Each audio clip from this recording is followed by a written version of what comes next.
Guys, good morning guys. Update nga pala natin guys sa tanim natin na talbos ng kamote. Pulang nga, doon ka, baka kainin mo yan. Doon ka. Guys, ito yung alaga natin, baka sumasama sa akin, baka kainin yung tanim natin guys, oh. Oh, may kulay green pa. Mukhang may ebidensyang binanata mo yung tanim ah. Ha, may kulay green pa dyan sa bunganga mo, oh. Patay tayo dyan sa'yo. Ayan guys, oh. Guys, siyempre kailangan alagaan, tanggalin natin ito dapat eh. Ayan, ayan oh. Ito kasi yung damo eh. Oh. Oh, ito kainin mo. Huwag ka dyan. Ito yung kainin mo. Oh, kainin mo. Oh guys oh. Nakain niya. Ito kainin mo ha. Huwag yung talbos ng kamote ha. Oh, doon ka. Huwag ka dyan. Baka kainin mo yung tanim eh. Aga-aga guys. Yung alaga natin nagpapapampam. Ito na guys oh. Oh, diba guys? Oh, nakikita nyo guys, ayun oh. Ano na?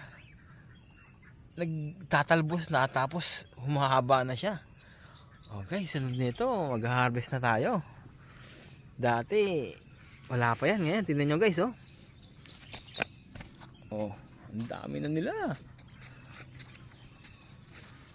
Yung iba, katulad nito guys, hindi siya nagbuhay, ayun oh. Ay, meron palang ugat. Balik natin. Yan. Oh, di ba?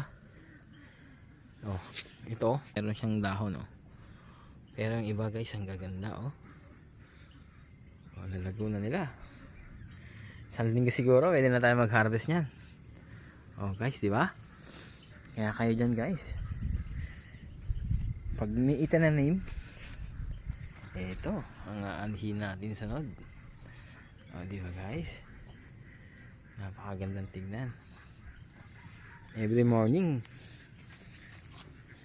ito yung pagmamasdan natin, nakakatawa di ba? Yung itinanim umuusbong na. Oh guys, yun lang.